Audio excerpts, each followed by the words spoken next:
Assalamualaikum warahmatullahi wabarakatuh. Perkenalkan, saya Nida Putri Fauzan dari kelas D.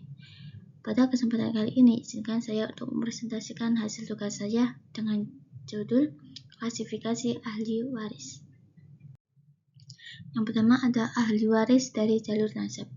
Ahli waris nasabiyah atau yaitu ahli waris yang hubungan kewarisannya didasarkan karena hubungan darah atau kerabatan. Dalam hal ini, ahli waris dibagi menjadi dua, yaitu ahli waris nasabiyah laki-laki dan perempuan.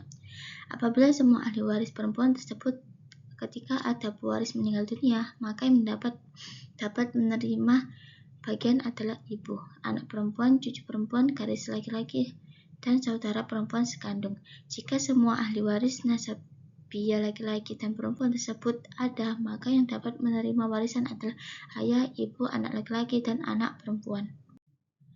Selanjutnya, ahli waris dari jalur perwakilan. Seseorang bisa memperoleh ahli waris atau menjadi ahli waris karena adanya ikatan pernikahan dengan pewaris, baik sebagai suami maupun istri. Jalur ini disebut dengan sebab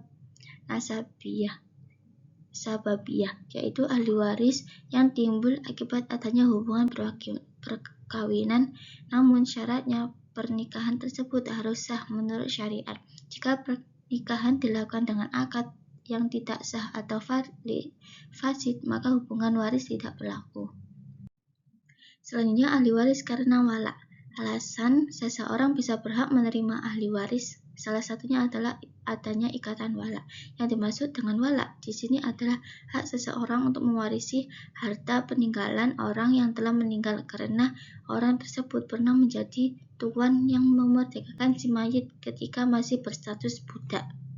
Dengan demikian, jika seseorang bekas budak meninggal tanpa meninggalkan ahli waris atau hanya meninggalkan ahli waris yang termasuk kategori ahli furud, maka sisa atau keseluruhan harta warisan diserahkan kepada bekas tuannya.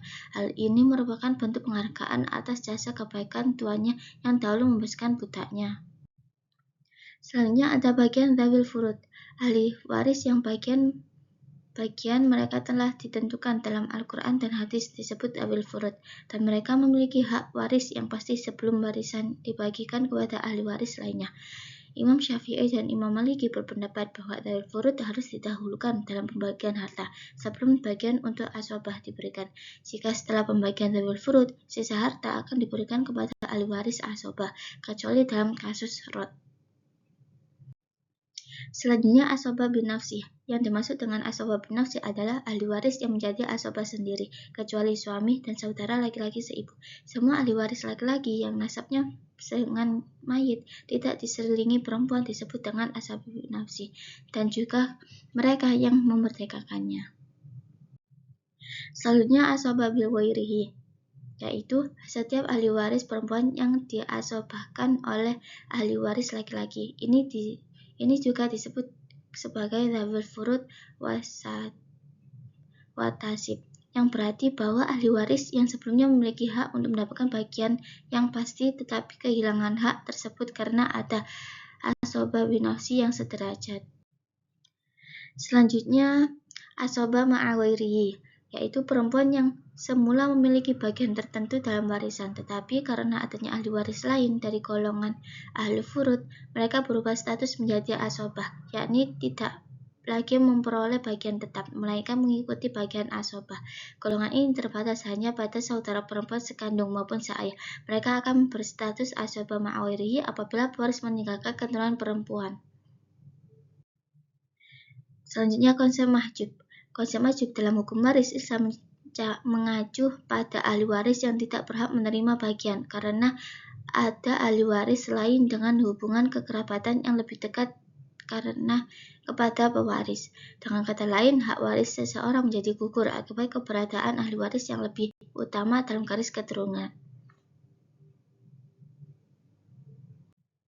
Selanjutnya menjelaskan dengan perbedaan waris laki-laki dan perempuan.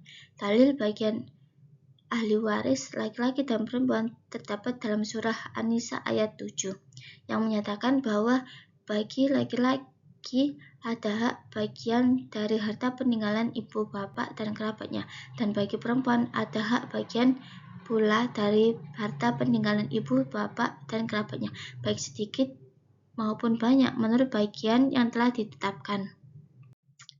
Adapun kesimpulan dari semua bab ini adalah, berdasarkan uraian mengenai klasifikasi ahli waris dalam fikih Islam, dapat disimpulkan bahwa sistem pewarisan Islam merupakan sistem yang kompleks dan terstruktur secara sistematis yang didasarkan pada berbagai jalur seperti jalur nasabiyah, jalur perkawinan, dan sebab-sebab lain.